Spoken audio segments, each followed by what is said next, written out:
大家好，欢迎来到我的频道，我是一小点儿。今天我们来做一款中式面点——奶黄包。首先，我们来制作奶黄馅儿。将牛奶和鸡蛋加入到一个小奶锅中，然后用打蛋器搅匀。之后加入糖、一点点盐。加盐的目的是为了突出甜味儿。然后筛入低筋面粉和奶粉，用打蛋器稍微搅拌一下。搅拌不均匀也没有关系。最后再加入黄油。接下来把锅拿到炉灶上加热，全程用小火。黄油融化后，锅底的面糊很快就会结块，所以一定要不断的搅拌，把下面结块的面糊与其他部分搅拌到一起，让热量分布均匀，这样才不会变成一锅炒蛋。加热到面糊像这样能粘在打蛋器上不流动就可以了。如果炒得太干，馅料会不够湿润。把炒好的奶黄馅铺平在一个盘子上，加快散热，表面盖上保鲜膜，注意要让保鲜膜紧贴馅料表面，这样才不会凝结水汽。然后拿到冰箱去冷藏降温。馅料冷却到不烫手之后，将其分成15份，每份大约20克左右。然后把每份馅料搓成小球，盖上保鲜膜防止变干，放在一旁备用。接下来我们来制作面团。将水用微波炉加热20秒，然后加入酵母化开，水温不要超过40度，以免把酵母烫死。在面团中加入少许油，可以使做出来的面皮更柔软，凉了也不会变硬。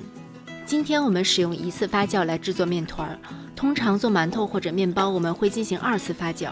第1次发酵主要有2个目的，一是让酵母通过消耗单糖来繁殖，二是让面粉在酶的作用下释放风味。通过2次发酵的面团更能突出面皮的风味，组织也更均匀。但是如果想要最终成品拥有光滑的表皮，需要在1次发酵之后通过长时间的揉搓来排净面团中的气体，比较耗时耗力。而奶黄包内馅的味道比较浓郁，面皮的味道影响不大，用1次发酵的方法在家制作更加省时省力。面团成团后继续揉10分钟，将面团揉到表皮光滑、比较柔软的状态，然后搓成长条。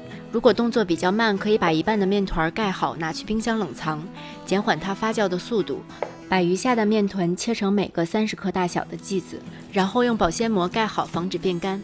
取一个剂子，用像这样向内折的方式揉一圈，这样可以使面团更紧绷，蒸出的包子比较立体，不容易走形，而且表面比较光滑。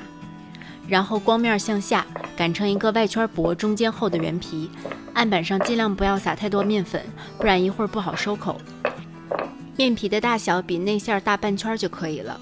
然后一手拇指按着馅儿，用另一只手的虎口向上把面皮聚拢，慢慢收口。这种方式包出来的奶黄包表面没有褶皱，比较漂亮。如果使用包包子的方式，底部会有比较大的褶子。最后把收口朝下，用手整理搓圆，放入笼屉中，下面垫一张烘焙纸防粘。